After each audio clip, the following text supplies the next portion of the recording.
रूस अमेरिका के बीच एटमी जंग कभी भी छिड़ सकती है। ट्रंप ने कहा अमेरिका करेगा परमाणु परीक्षण। स्ट्रैटेजिक न्यूक्लियर फोर्स ने पूरी तैयारी कर ली है। तो इसको लेकर विश्व में चर्चा हो रही है जिस तरीके से अमेरिका की तरफ से बयान सामने आया।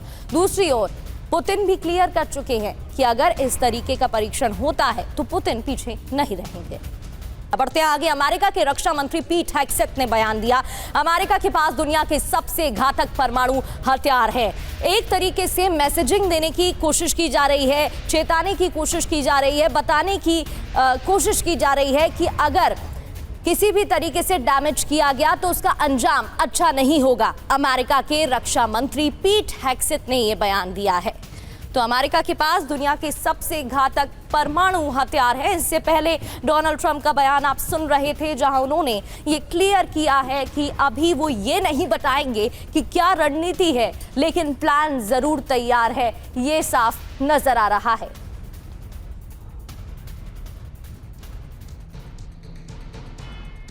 तो रूस वर्सेस अमेरिका न्यूक्लियर टेस्ट का काउंटडाउन शुरू हो गया है। ट्रंप ने क्या कहा ये समझ लेते हैं। हम न्यूक्लियर टेस्ट करने वाले हैं, ये तो उन्होंने बता दिया।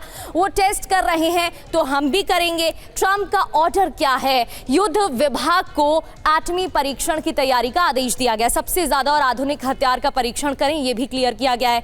1992 के बाद अमेरिका फिर से परमाणु परीक्षण करेगा। क्यों दिया गया है आदेश, ये भी समझ लीजिए। एटमी बढ़त दिखाना चाहता है, बताना चाहता है कितना पावरफुल है अमेरिका। इसके अलावा डिटरेंस की नई नीति अपना रहा है यूनाइटेड स्टेट्स ऑफ अमेरिका। आगे क्या होगा? नई न्यूक्लियर रेस शुरू होने का खतरा बढ़ जाएगा। इसी के साथ विनोद दत्ता सर हमारे साथ जुड़े हुए हैं। विनोद सर, एक तरफ से रशिया की तरफ से भी मैसेजिंग देने की कोशिश की जा रही है और अब अमेरिका की तरफ से भी क्लियर कर दिया गया, लेकिन इसका असर आने वाले समय पर क्या होगा?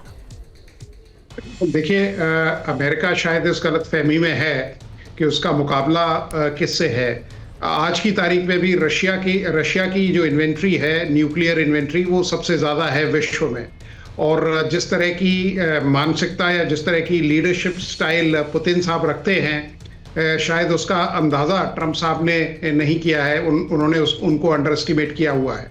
अगर ये इस तरह का परमाणु परीक्षण वो करते हैं तो एक तरफ से वो एक ऐसी मतलब रेस को बढ़ावा दे रहे हैं जिससे जो परमाणु शक्तियां हैं या जो देश परमाणु शक्ति रखने का मादा रखती हैं वो भी अपना सर उठाने को मजबूर हो जाएंगी।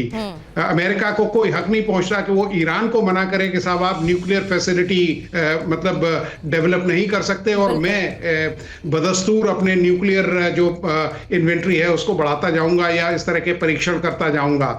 और भी कई ऐसे देश हैं जो इस तरह की कैपेबिलिटीज रखते हैं, तो उनकी वजह से देश के अंदर या पूरे विश्व के अंदर आप देखिए उनको भी बढ़ावा मिलेगा। उनकी तरफ से भी इसी तरीके का कदम उठाए जाएंगे फिर।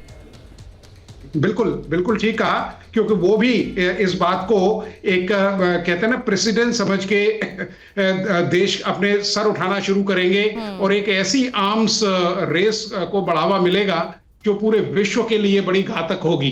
क्योंकि अगर जिस तरह से न्यूक्लियर हॉलोकास्ट बढ़ता जा रहा है तो पूरा विश्व उस न्यूक्लियर स्ट्राइक के मुहाने पे खड़ा हुआ है, क्योंकि एक कोई इवेंट अगर इसको ट्रिगर करता है तो ये मतलब विश्व इसका अंजाम बिल्कुल अच्छा नहीं होगा। माफी के साथ रोक रही हूँ, लौटूंगी आपके पास। इस बीच एक और बड़ी जानकारी, समंदर में अमेरिका की एटमी ताकत बढ़ेगी। 15 न्यूक्लियर सबमरीन खरीद रहा है अमेरिका और इसी के साथ ताकत भी बढ़ जाएगी। 10 वर्जीनिया कैटेगरी की सबमरीन अमेरिका खरीदने वाला है। तो ये बड़ी तैयारी, समंदर में अमेरिका अपनी ताकत बढ़ाने के लिए एटमी ताकत खरीदने वाला है। 15 न्यूक्लियर सबमरीन खरीद रहा है अमेरिका। तो समंदर में अमेरिका की एटमी ताकत कैसे बढ़ेगी, इस डील के बारे में चर्चा। 15 सबमरीन मिलने से अमेरिका की ताकत और भी ज्यादा बढ़ जाएगी। अमेरिका के स्पेशल ऑपरेशन को मजबूती भी मिलेगी। रूस की आर्कटिक सबमरीन को काउंटर कर सकेगा, इसके लिए अमेरिका ये प्लान तैयार कर रहा है। अब इसका मतलब क्या है? अमेरिका समुद्री युद्ध क्षमता में खुद को मजबूत करना चाहता है। युद्ध में असर बढ़ेगा और स्ट्राइक क्षमता भी मजबूत हो जाएगी। इस वजह से इस ओर भी ध्यान दिया जा रहा है और ये तैयारी की जा रही है। बढ़ते आगे, यूएस करेगा मिनटमैन 3 मिसाइल का परीक्षण। इसके साथ ही यूएस मिनटमैन 3 मिसाइल का परीक्षण करने वाला है। इंटरकॉन्टिनेंटल बैलिस्टिक मिसाइल है ये मिनटमैन 3 और इस वजह से इसका परीक्षण न्यूक्लियर हमला करने में भी सक्षम है मिनटमैन 3। 5 से 6 नवंबर को United states of America missile का टेस्ट करने वाला है। वेंडनबर्ग बेस से यूएस लॉन्च करेगा मिनटमैन 3 को। अब मिनटमैन 3 क्या है, इसके बारे में भी आपको जानकारी देते हैं।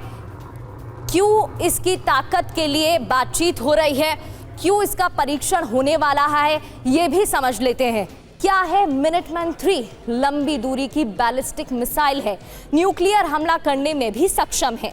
13,000 किलोमीटर की दूरी तक मारक क्षमता है इसकी और 24,000 किलोमीटर प्रति घंटे की रफ्तार भी है। अंतरिक्ष में भी हमला करने की क्षमता है इसकी और कई टारगेट साथ तबाह करने की भी क्षमता मिनटमैन 3 मिसाइल की है। विनोद सर, मिनटमैन 3 मिसाइल की बात करें, चाहे समुद्री ताकत बढ़ाने की बात हो, साफ है अमेरिका हर तरीके से खुद को तैयार कर रहा है। मिनटमैन मिसाइल कितनी सक्षम है, इसके परीक्षण के बाद क्या असर होगा? इस तरह का सफल परीक्षण होता है तो आप ये देखिए रशिया भी पीछे नहीं रहेगा। हालांकि रशिया ने अभी आप देखिए 2 मिसाइल एंड पोसिडाइन टॉर्पीडो जो न्यूक्लियर टॉर्पीडो है उसका भी सफल परीक्षण किया है। बल्कि इसी को देखते हुए अमेरिका अपना जो वर्चस्व है उसको प्रूव करना चाहता है और वो मिनटमैन 3 का जो न्यूक्लियर परीक्षण है उसके लिए उसने आदेश दिए हैं। लेकिन ये मैंने जैसे पहले भी कहा था कि एक ऐसी आर्म्स रेस को एक बढ़ावा देगा जो अमेरिका और रशिया के बीच में ही नहीं बल्कि कई देशों में इसका संचार हो जाएगा। आज इस तरह की टेक्नोलॉजी है, इंटरकॉन्टिनेंटल डिलीवरी सिस्टम्स हैं या मतलब लॉन्ग रेंज वेपन सिस्टम है या beyond visual range delivery system है, तो ये इस विश्व को एक बहुत ही खतरनाक सिचुएशन में लाके खड़ा करते हैं। क्योंकि अब जो वॉर है, अगर आप रूसो यूक्रेन वॉर भी देखें तो जो डायरेक्ट कॉम्बैट एंगेजमेंट है वो बड़े कम होते जा रहे हैं, लॉन्ग रेंज एंगेजमेंट जो हैं वो बढ़ते जा रहे हैं। और आज देखिए अब बिना बॉर्डर क्रॉस किए या बिना अपने इंटरनेशनल जो लाइन्स हैं उनको क्रॉस किए एक दूसरे के ऊपर आप प्रहार कर सकते हैं, एक दूसरे के ऊपर आप मतलब डिस्ट्रक्शन बरपा सकते हैं। तो इन सब चीजों को देखते हुए आजकल वो जो कहते हैं ना कि जिनीवा कन्वेंशन के हिसाब से हॉस्पिटल्स और रिहायशी इलाकों पे अटैक नहीं किए जाते थे। गाजा एक एग्जांपल है, देखिए कैसे गाजा को बिल्कुल खत्म कर दिया गया। तो ये सब बताता है कि अब जो वॉरफेयर की जो मायने हैं वो बिल्कुल रीडिफाइन हो रहे हैं और री इंजीनियर हो रहे हैं।